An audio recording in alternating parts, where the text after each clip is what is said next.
Hi everybody, it's Jaffe Jones here. I am setting the timer for 50 minutes because that's how long we are supposed to be talking, and we don't have anybody running the camera, so I hope we're not off one direction or another, but so is the story of life these days. So the topic of this session is feeling fit and sexy at any age. So I'm really 95. It's just all that vegan and running that we've got going on here that makes me feel so young at heart. Of course, it's just a number, right? Okay, so initially, as we all know, this was supposed to be an in-person physical conference. But as COVID would have it, it kind of ended my speaking career just like overnight. I was supposed to be on the road once or twice a month, as I have been since 2011 when my first book came out, which was Eat Vegan on $4 a Day. And in case you're wondering who this adorable guy here is, this is Troy Funk. He is my boyfriend, partner in life and all things fun. And I will give him, I promise I will give him a chance to talk here, but just because I don't know how the summit is being set up and what you've heard in advance about me, us, I'll just briefly give you my bio. I'm the author of 6 vegan books. The first one, Eat Vegan on $4 a Day. I just got so tired of seeing all these stories on the news that said you can't eat well on a budget or food stamps. And I've been doing this for the better part of, at that point, 35 years, as I watched my mom, aunt, and both sisters get breast cancer. I was the only adult female in my family without breast cancer. We were part of the BRCA1 and BRCA2 gene studies. And it wasn't until the Affordable Care Act that I had the guts to finally go get tested. And as it turns out, I don't have the gene, which means my kids don't have the gene. But 2 of the 4 cases in our family were environmentally triggered. So there is much you can do, as the study of epigenetics is now showing us, to turn those genes on and off.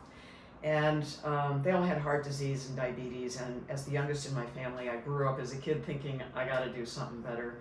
My aunt died of breast cancer in our home when I was 5 years old. So it was very traumatizing, and I became a TV investigative reporter, probably by no accident, and used every opportunity I could to interview doctors and dietitians to figure out the truth about food. And what I realized, hello Grover, I don't know if you're seeing this amazing creature here. Yes. We are animal lovers, right? Right. And you may notice I have paint. I don't know if you can see this. I have paint on my knee, paint on my fingers, and a couple of places in my hair. You frosted your hair today. Do you like blue, dear? It is, a little blue frosting. So the short story is, I wrote 5 more books, including the second one was Kitchen Divided, Vegan Dishes for Semi-Vegan Households. I kept trying to make all these non-vegan relationships work. Oh, we can laugh now, can't we? Yes, we How'd will. that work?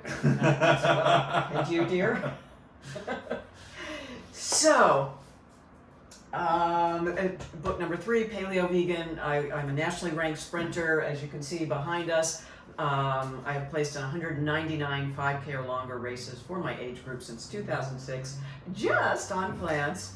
I've done 2 marathons and 13 half marathons, and I'm told that somebody with my sprint times shouldn't even be able to finish a marathon because it's the whole fast twitch, slow twitch thing with muscles and everything going on. But again, I often joke at my age, I just show up at a race and I win my age group. Not entirely true. No, that isn't true. You work hard at that. Well, yeah, and before COVID, I mean, there were like sometimes a race or 2 every weekend. Every week. Yeah. What do you mean? Every weekend. Well, yeah. Yeah. So and still wake up every day to practice too. So. Yeah, and I was doing all that. I got a gold medal at the National Senior Games in Albuquerque last summer. And, you know, I went out there a few days early to adjust to the altitude, being from Florida.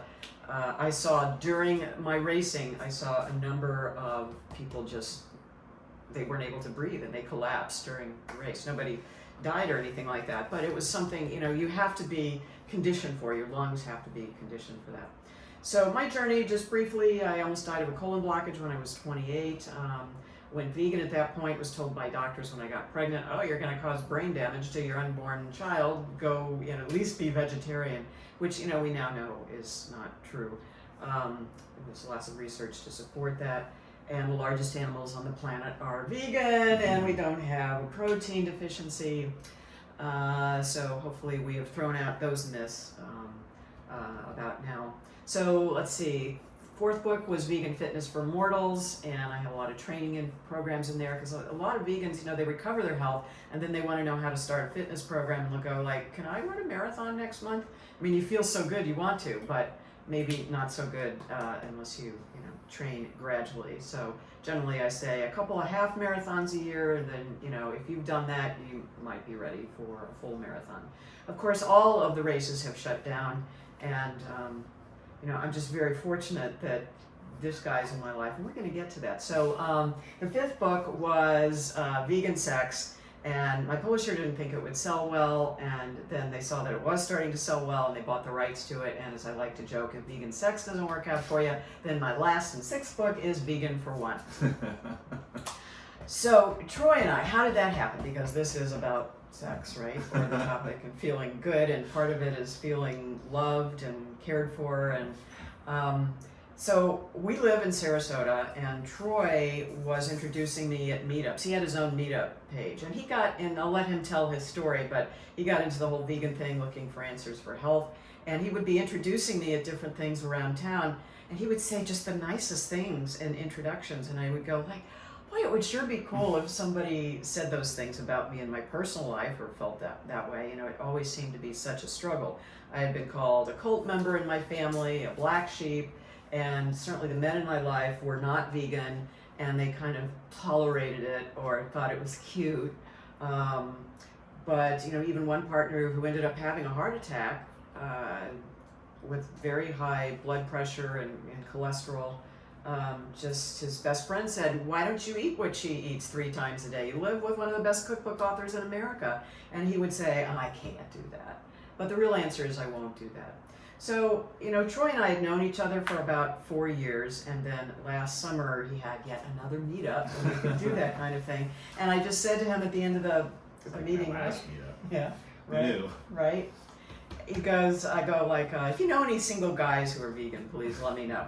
So I'll let him pick up the story from there, because it's kind of fun to always hear him tell this part of the story, don't you think, Rowan? Oh, funny. All right. Yeah, so I was in a marriage, I had just ended a marriage, 12-year marriage, and getting out of that relationship, and had a girlfriend right out of that, and she was at, no? Excuse me, no, that's perfect. I just want to make sure, because there's no photographer, that this is still rolling and it's working. Okay, great. All right. Are we in there? Yes, we are.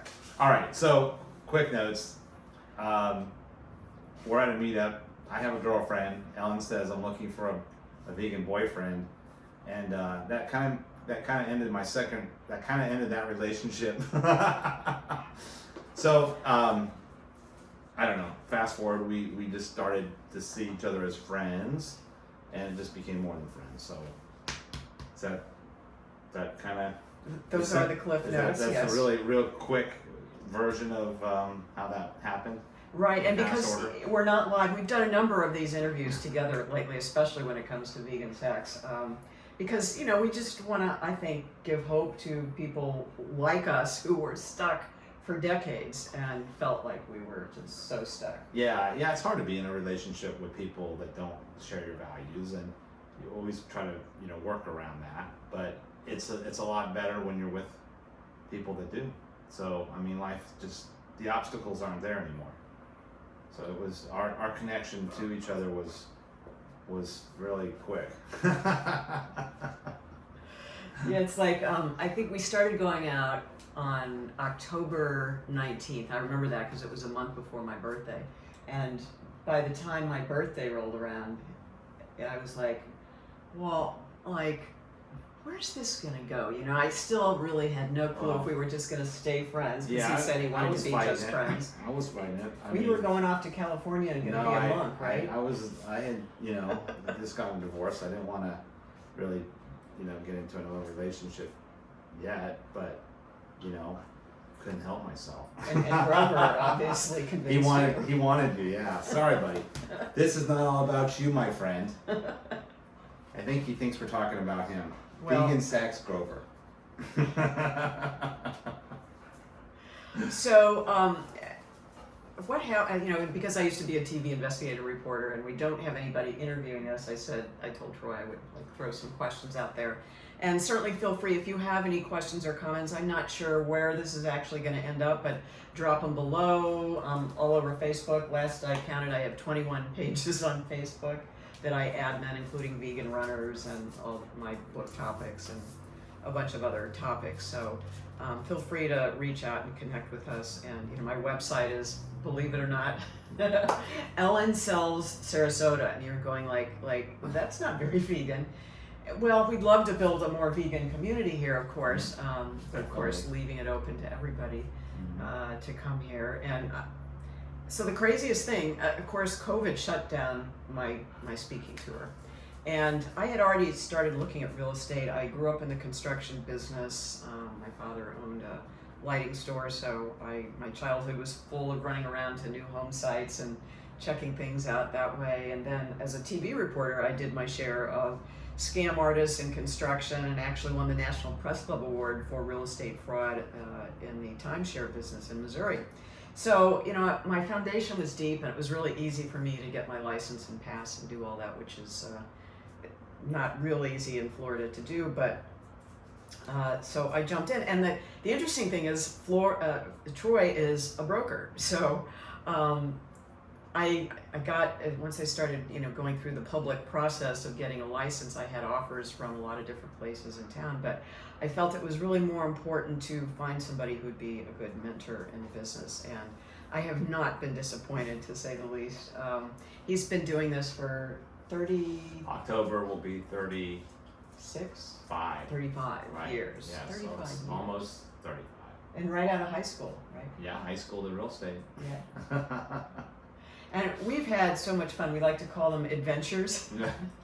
So one of the funny things that happened is, I'm kind of like, well, how am I going to build this business? So I have always done Facebook Lives, and I started doing them around town. And about 3 weekends ago, I did one out at Lido Key, which is one of our amazing beaches here, white quartz sand, and there were these nesting skimmer birds that they fly right at the level of the water on the shoreline, and they open up their bills and they take in fish, which is one reason why we shouldn't be eating their fish, or the big fish that the little fish are the suppliers for the big fish. And so I did that video. It was just a kind of a innocuous, I thought, simple video, and 8,500 views later, I shared it on a bunch of pages, and this one woman saw it and said, I've always wanted to live there. I'm gonna look. She went on my website, found a condo that she loved, and was just down here this past week for the inspection, and it's gonna close in a few weeks. So who knew? And virtually people don't want to be going into houses so much on open houses, although things are starting to open up again. I have a listing out on Longboat Key, and on my way back this afternoon I saw a couple of open houses. But how do we get an immune system? Tell me about, first of all, enough about me, your journey. How did you get to veganism? Because what's so cool about him is he's self-taught. I had nothing to do with it. Well, I have a son, and he has a lifetime illness. It's called Ehlers-Danlos syndrome, and it basically is a connective tissue disorder. But the cliff notes are nutrition is very critical, important for him to feel better. And I know, especially as a teenager, father of a teenager at that point, you can't push anybody to do anything. It's better to pull them. Be the example of good health and nutrition. So I, from that, realized that I wanted to become a vegan. Focusing on the health aspect, plus when I started going deep in the veganism, I looked at the animal rights aspect and what it does to our planet, and it just embodies a lot of different avenues. So the journey was fun, because becoming a vegan, I went in real deep and started going to a lot of vegan meetups and started making a lot of vegan friends, and they've turned out to be some of the best friends I've ever had. So ideally, just the way I think, as I went to some of these meetups, I thought, well, I could do a better job. Because we would go to meetups and we'd meet at a restaurant and we'd eat vegan food and everybody would leave. And I'm like, well, where's the camaraderie with that? Where's the synergy? So I created one called Vegan Potluck Celebration, and I would have them come to our house, and it got to a point where we'd have a fire and we'd have live music, and everyone would bring a vegan dish, and we'd have a buffet and have up to 40 people, all different age groups, just singing away till midnight at my house, and a lot of fun. So I would create the vegan meetups and be involved with that locally, and I was just honored that we had this celebrity here in our area that I knew of with all your books. So when you would show up, I would be real excited. I would introduce you, and you ask you to give a speech to to the vegans that came to our event, and so it just kind of evolved that way. Yeah, and I mean, it was just because we don't have a photographer here, I'm not going to flip the camera around, but he would have this wonderful cookout in his backyard, and it was just the place to be if you were vegan in the Sarasota area, and everybody knew about his meetups. And I think it's really important too, no matter when we get through this COVID thing, that we try and reconnect again with our community and people. I do miss that. Yeah, we miss it a lot. I mean, we all do. And but I just think it's so cool how you became. You got in on this journey first for health, and then recognized that it's a bigger picture. It's not just about the health. It's about the planet and about the animals and just the harmony of making good choices. But that led to other things. One thing I was really excited about is our local farmers market. There's a booth there that I would say it's the healthiest booth in the market, and they grow microgreens, and they also juice those, and they do a lot of greenery, and so they help people that have sicknesses through becoming a plant-based diet. So it was interesting. I volunteered there, and I would see people that would come up and they would give their testimonials of where they were and where they are now, just changing to a plant-based diet. So I was really excited to be in that arena. I mean, I went to them and I said, can I just volunteer to become your wheatgrass juicer, just so I'm in your space, and I want to kind of be in the mix of what's going on here. So I would do that every Saturday and really enjoyed it. It was just a volunteer opportunity for me to be at farmers market at the vegan booth and see people come to us that valued the gift that we have here. So. And what was so incredible is before COVID shut all this down, I mean, he would do this like religion, and sometimes we would have races that would conflict, and he would try and make sure that the race started early enough so he could get out of there and go to the farmer's market. And he was really known around town as the wheatgrass juicer. Yeah. Which, and he's been in real estate for more than 3 decades, and people, as we would walk around, oh, you're the guy who juices wheatgrass. The juice guy. Yeah. And just doing it as a volunteer, I mean, like, how cool is that? And it's like, just, well, they paid me in wheatgrass and microgreens, so I got a lot of value from that. Yeah, they would give like the little sample sizes of wheatgrass in a container, and we had a freezer full of that stuff up until fairly recently. We finally have, I think, used the supply out, but really quite something. And so, getting back to the paint on my hands and in my hair, I just came from, in this whole age of pivoting, as I listed a house, I realized that the bathroom needed a little work. So the owner, and this is, the kind of stuff that's going on right now, it's just so crazy and nuts. He's stuck up north. He's got some health issues and can't get back here. And so, I am not wanting to quit my day job to do painting, but I think the pictures, I don't know if you've had a chance to look at them, they look pretty good. Mm-hmm. It certainly looks a lot better than what it did before. And so I think part of the challenge and the topic here is feeling good. How do you feel good with all of this stuff that is going on around us? I mean, we're lucky that real estate is still considered what do they call it? Essential business. Essential business. Right. So we have not shut down at all here in Florida. We've actually been speeding. gotten more intense. Yeah, and we don't have a huge office, and a lot of people are working remotely, but we've continued to go to the physical office, and some of my best leads and situations have been from people walking in just sort of like deer in headlights, like, well, I think it's because we're the only one open downtown. That might be it. maybe. The competition just doesn't want to play with us. Right, and I think, I don't know about you, we've never really talked about this, but I sort of have this cavalier attitude that, well, we're drinking green smoothies every day and our immune system is really jacked. Yeah, I definitely feel good. I mean, I am a green smoothie addict at this point. I want one a day at least. Yeah. So it does. It makes you feel good. So one of the interesting things that happened to me on book tour about 2 years ago, I was diagnosed with psoriatic arthritis, which is genetic. Psoriasis is a skin condition. My dad had it, both conditions, and it really caught me off guard because it's an autoimmune disease, and I'm going like, wait, I'm supposed to be vegan and healthy. But what was happening is I was on the lecture circuit, not getting a lot of sleep, in a stressful relationship that wasn't working out, and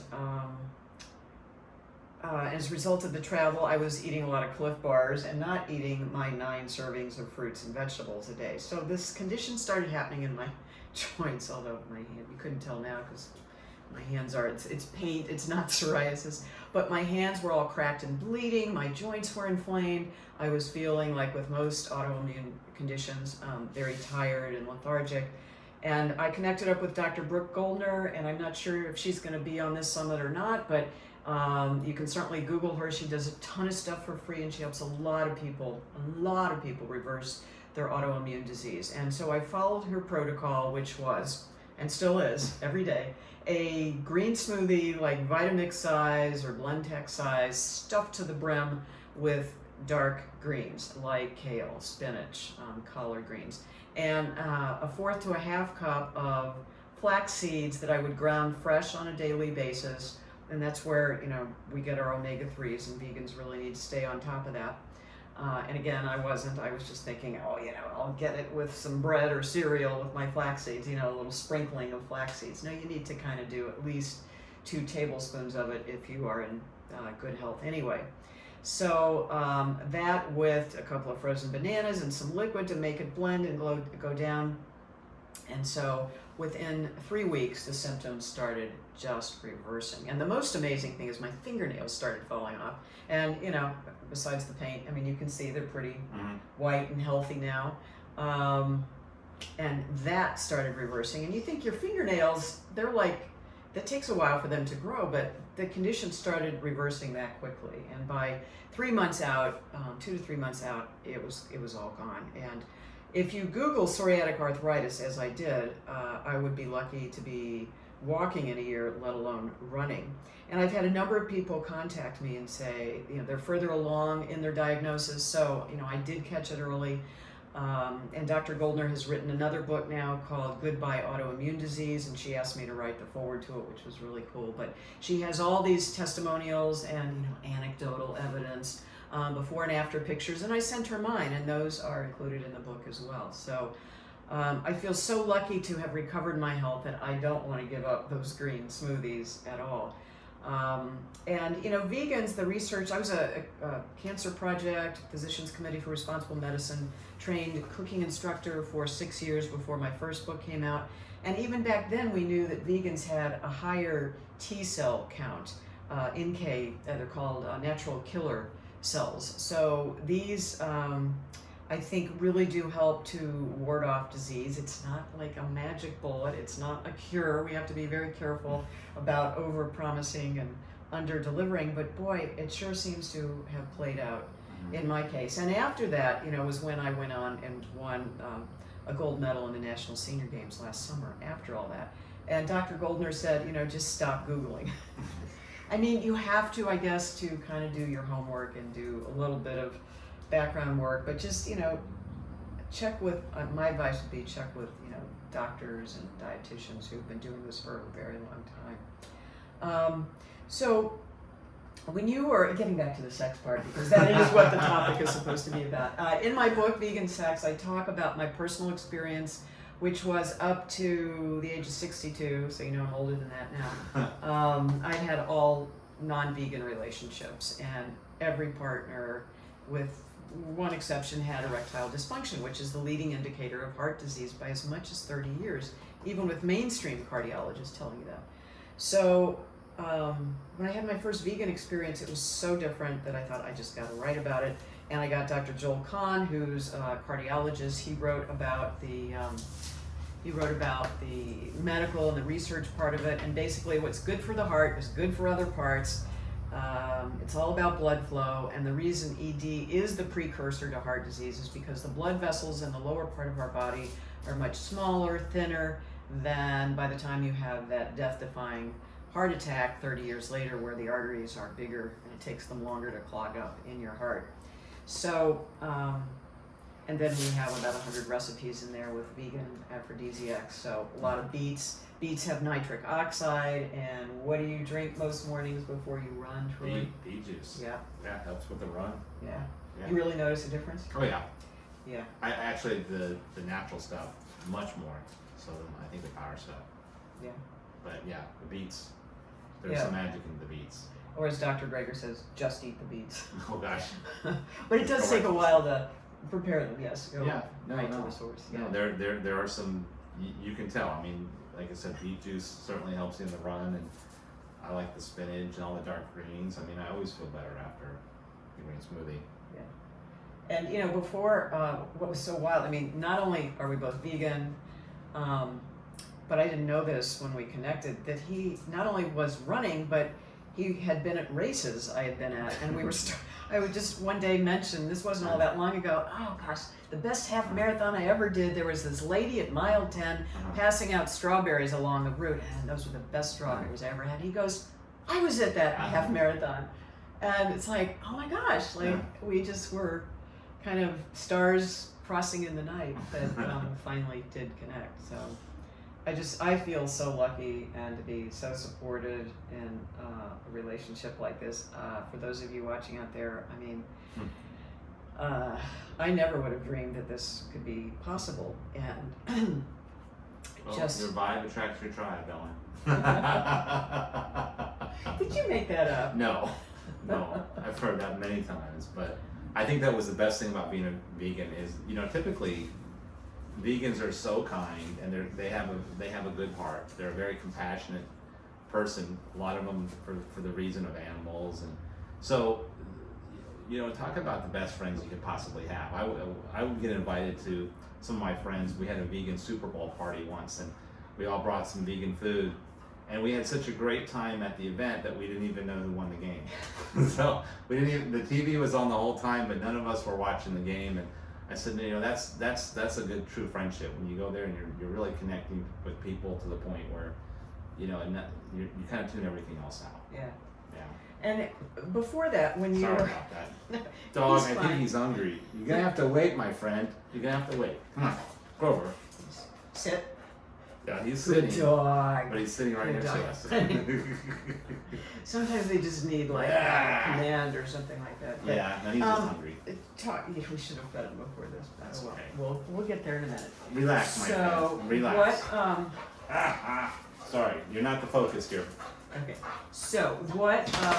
Only 15 more minutes. All right, I'm gonna maybe go feed him. No, All right. I'm just a gonna little snack here. I'm just gonna. Just ad Here. lib because this is like Here, buddy. TV. Come on, bud. Okay. Come on. Uh-oh. Oh. Yeah, that door's shut. Yeah, it is. Just realized that. Yeah, it is. I'm sorry. So, all right. The joys of not live TV. Just dealing with the children here. He's back. These are. Okay. All right. I don't edit video, so No, we're not stopping very- this. very We are just on course. Yes. Okay. So, and I'm not really looking at my phone here. It's the timer. So 20 more minutes. Okay. So basically 5:40 when we finish this. So, talk about, if you wouldn't mind, like what was it like being in a non-vegan relationship when you were vegan and somebody else was not? How did that? Did you try and proselytize? And if you did, how did that go? Well, it's hard because food is so much of your interaction with people. So if you're not if you're not eating the same food, and and you're not, understand the same principles or the values of why we do what we do with our food and how we eat, it takes a big part of that relationship away.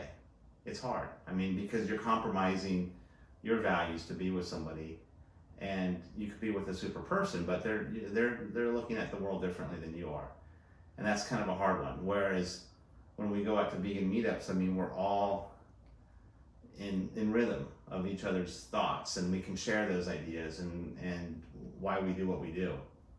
So if you bring somebody that's not vegan in that relationship, then it becomes a challenge. Yeah. So what were the catalysts that got you there? I mean, you started on this journey not thinking you'd be vegan, but what got you there? Was it a movie, a book, or? Yeah, because Cowspiracy was my first vegan documentary, and then after I watched that was a good one. There was a lot of one, and there's a real old one that's I Am Joe, or I think that's what it's called. Yeah. That's we watched that. Yeah. That's a real good movie, and there's a lot of good transformation movies. I mean, that's what you see is where they are and where they go from just changing their diet and making that commitment to be different and to be better. Yeah. So I'm all about that. Every day we try to strive to be a better person. Did you see Forks Over Knives? I did. Mm-hmm. Yeah. And then What the Health was that? Yeah, that's a great one. Yeah. Yeah, my co-author, Dr. Khan, is in that one, I think, yeah.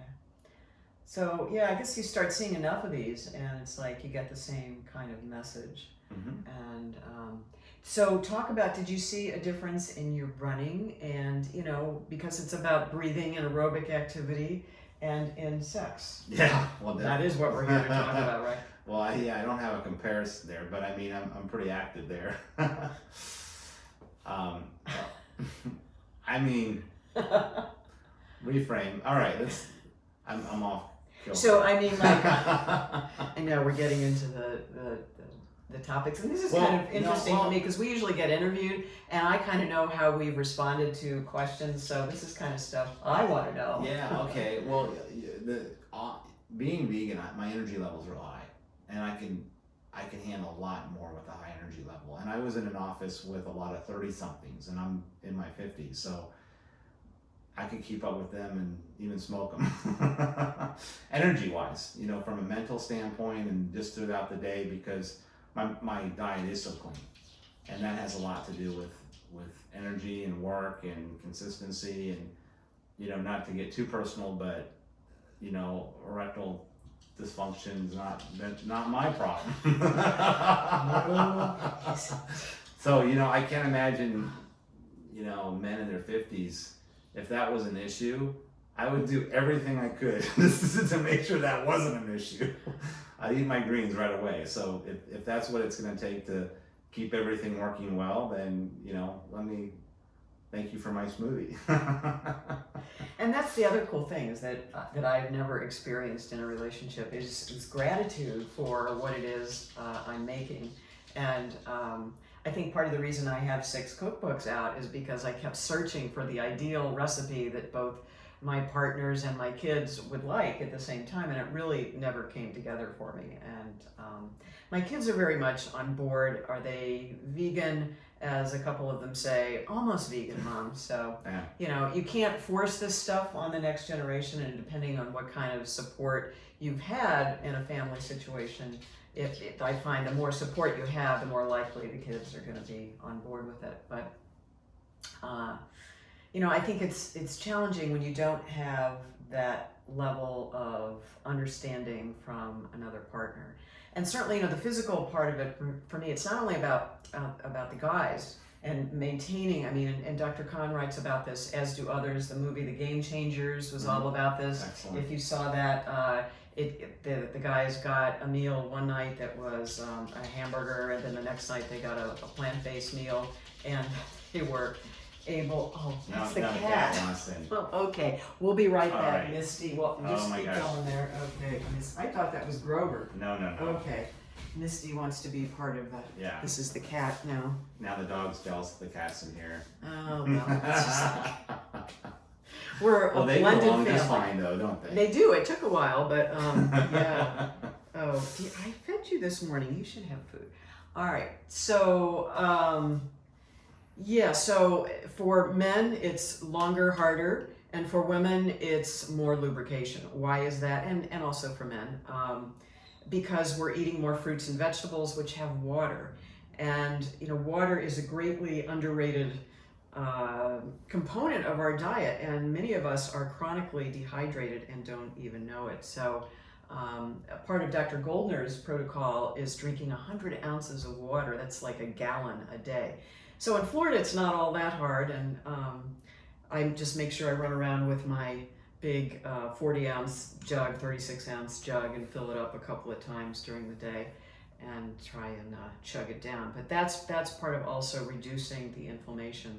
And some people have migraines, some people have even heart attacks because they aren't drinking enough water. And your body tries to rob liquid from other parts to get the water that it needs. So we're watching Misty. This is like she made the camera shake too. Oh, well. Okay. All right, so that wasn't an earthquake. That was just Misty. We're in Florida. Right. Cats want in on this. Yeah, come here, sweetheart. Come here. She says, only if you have food. Okay. Well, she's getting a little frisky here, maybe. You want to say hi? She's probably showing up in the camera anyway. All right. So, I wanted to write Vegan Sex just because I felt like when the difference was so strikingly different from a physical standpoint, I just thought the world really needs to know how amazingly, just for nothing else, a physical standpoint, it could be so much better. And I'd had some back pain going into that, that may have been from running, not totally sure what was causing it, but the doctor sent me to some physical therapists who specialized in prolapse uteruses, which is something a lot of older female runners can get, all that gravity, everything's falling down. So there's actually the phrase of you can give birth to your uterus, believe it or not. It's just like, oh, okay. So that actually was not happening, but what they said was because I hadn't had physical sex in so long, and let's just be blunt here, intercourse, in decades, that my muscles were atrophying. So they were giving me all kinds of different things to do without having a partner that could have intercourse, to try and revive those muscles. So, humans are meant to procreate and to enjoy sex even after procreation is over. But they warned me that if I was ever lucky enough to have intercourse again, that it would be painful, I would be dry, and it just wouldn't be any fun. Well, I did get back to them and let them know that was not the case. The physical therapist actually expressed an interest at one point in co-writing a book with me. We never did get together on that, but let's say hello to everybody. Shoot. This is Misty, the rescue cat. Yes, sweetheart. Okay, you get your time too. So, it's just, I think, again, as I said in my first book, Eat Vegan on $4 a Day, there's no money in broccoli. And when you understand it, there's no corporation that makes it. There's no broccoli lobby, broccoli association. Then you have to be your own investigative reporter to figure out the truth about food and figure out what works. And that's why I think there's so many of us on this very grassroots level who say, like that old TV news movie, I think it's called Broadcast News, or one of them that says, or Network, I'm mad as hell and I'm not going to take it anymore. And I think a lot of us have just said, look, this really does work. It makes a difference in my cholesterol numbers. It makes a difference in my quality of life.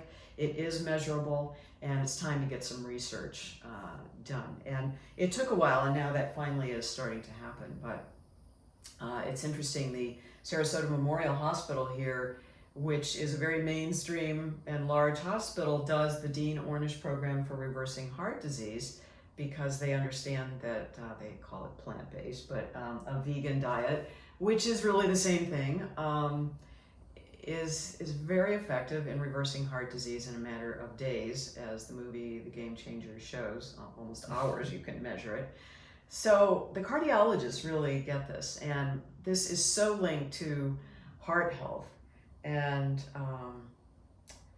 you know, even your heart can do its own bypass. I've seen this situation play out too, and we're just beginning to learn about how effective a vegan diet can be. And just a word about, you know, vegan versus plant-based.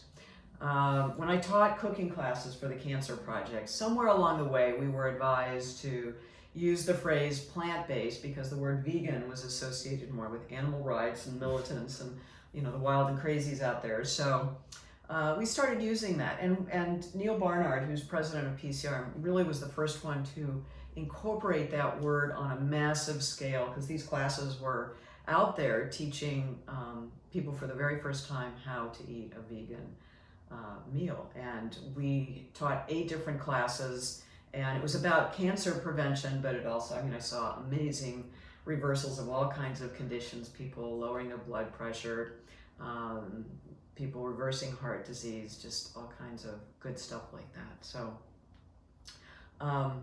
so what's it been like for you as far as, I mean, I know you have vegan friends, but have you tried to convince family members to do this, and how has that gone? Are they giving you any, are they listening at all, do you think?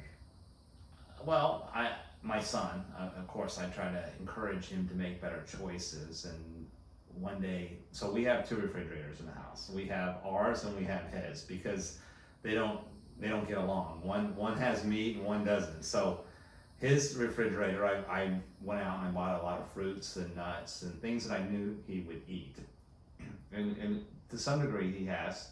And I even said, if I got you a green smoothie every day, would you drink it? And he said he would, and I put one in there, and I think he did, and the other one in the freezer. So I said, put that in the refrigerator for tomorrow, and then it'll be available, and then I can get you more frozen smoothies. So unfortunately, that frozen one is still in the freezer.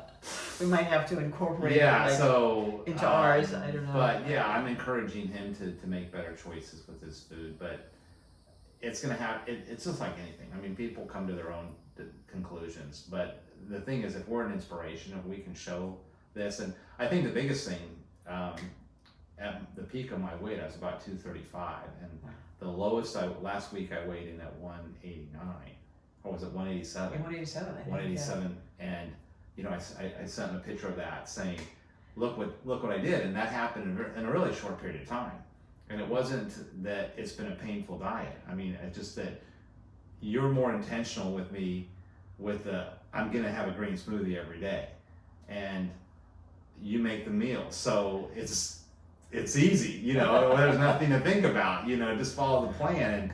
And I'm starting to shred out, and even to the point where when people haven't seen me in a while, I had one of my friends came in the office and hadn't seen me in a couple months. He goes, I can't believe how much weight you've lost. And I said, yeah, I'm getting a little confident. I'm thinking another 10 or so, I'm gonna start working on abs. But you know, right now it's just shredding, getting rid of a lot of the weight. And when you start losing weight, of course, you feel better, and your energy is high, and so that ties in all with the sex and everything else. I mean, everything is better, obviously, when your energy and your cadence is high.